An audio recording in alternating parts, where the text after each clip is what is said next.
All right. It has been a while. Actually, and it's saying that my internet connection isn't the best. So hopefully it's not too choppy on y'all's end. Feel free to put any questions in as you guys are coming in here. I was on a bit of a break from social media for a while, but as I was coming back, one of the things that was funny is I got a message from someone who was basically like, "Hey, I don't understand why it takes you so long to reply. I don't understand what's going on. You don't even have that many YouTube subscribers." And so that's what I wanted to talk to you guys about. I was like, maybe I don't make clear what I do for a living, and there's confusion around that, and people may think I'm a YouTuber. So that was a very funny message. It hit me a few times. It's like, I don't understand. Like, what are you doing? Like, how you like? Why haven't you responded back to me? And which is also, I think we're in a time now where people have access to so many free apps and all that. It's like, if I am spending time with anybody, it's like, paying clients or deals I'm in and that kind of thing. So the level of expectation was very funny, but then also just the response of, I don't understand why you haven't replied yet, because you don't even have that many YouTube subscribers. And I literally laughed out loud when I read that. I'm back. Been on a break, getting some clarity around what I want to accomplish. We wrapped up Peppy 1 and the fund. We've started Peppy 2. The first fund was Sleep and Beauty Fund. Looks like we'll be at about a 300% return on capital. And now we are started with Peppy 2, which is they've decided to name ROI Fund, which I love. And there's some other cool branding things that we'll do associated with that fund. And so that's exciting. And then probably the biggest thing for me had a pretty big exit in one of my businesses towards the beginning of the year. And we're basically kind of waiting to close in this year for some tax reasons. So it was a very busy first month, and basically just was like, okay, let me take some time, figure out what I want 2021 to look like.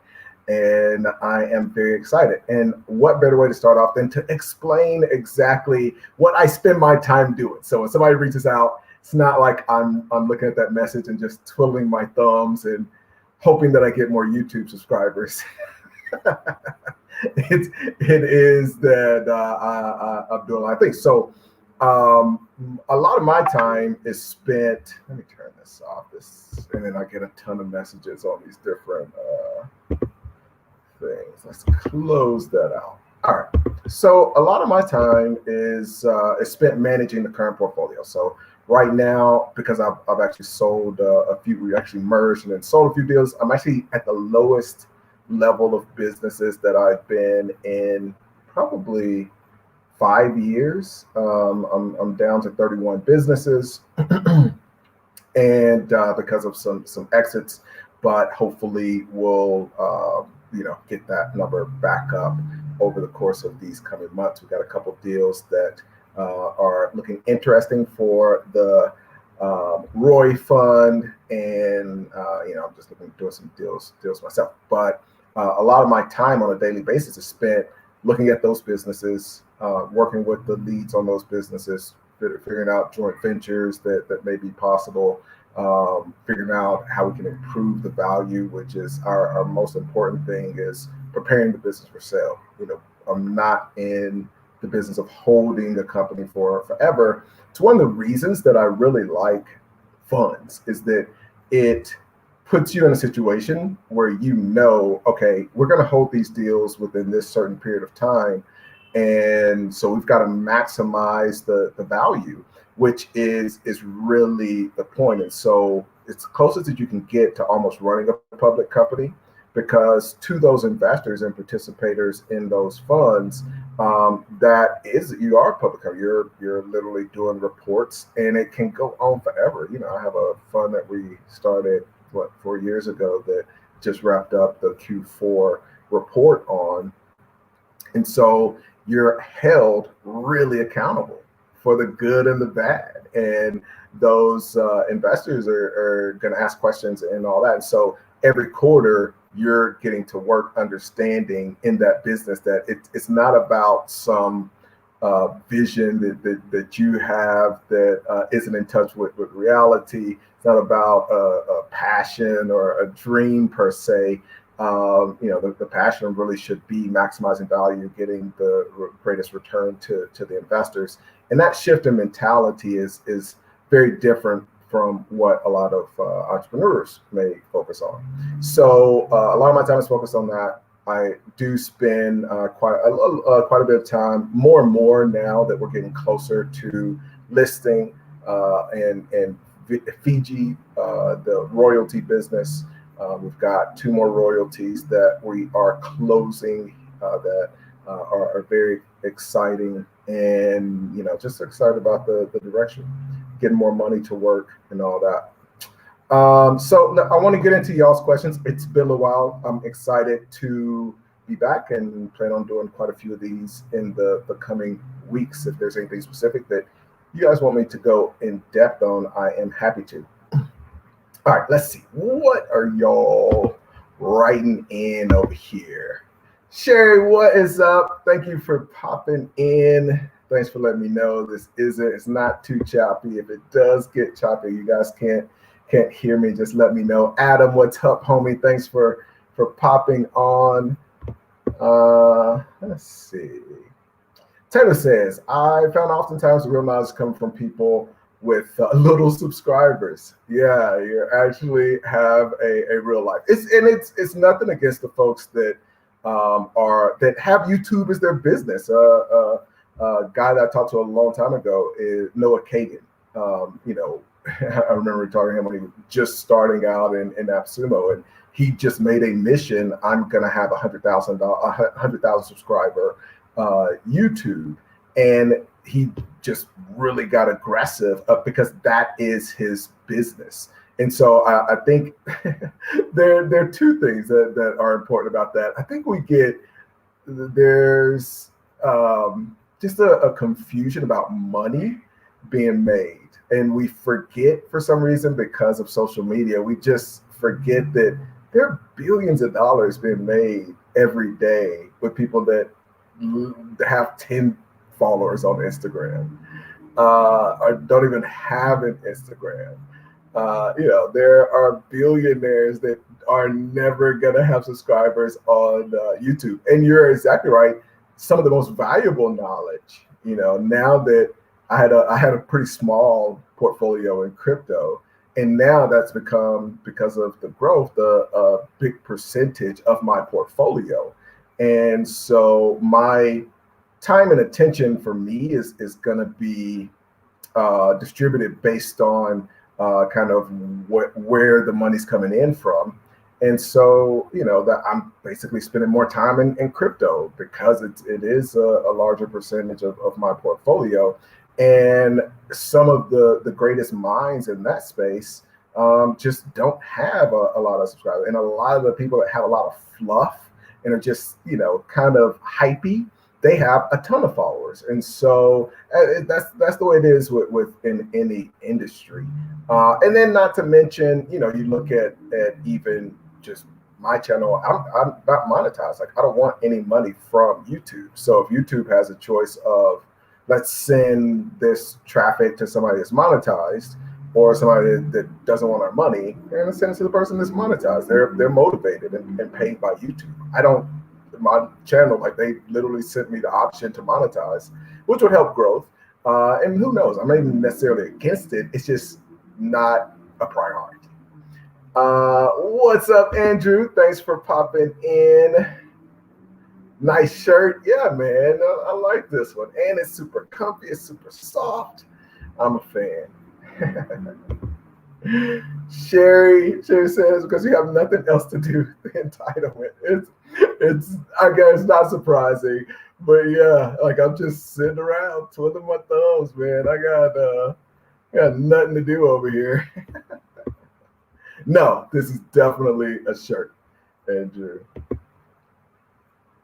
Binley, let's see what Binley got. Binley is in the program. He's actually in investment banking. I love when you pop on because you usually have some really great questions. So not failing us today either. Binley asks, what are the deal criteria for the royalty company for Fiji?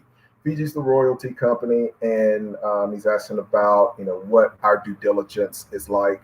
What's the revenue range, the EBITDA range? So we're taking it's interesting. When we first started, we did have a lot more criteria when it came to that.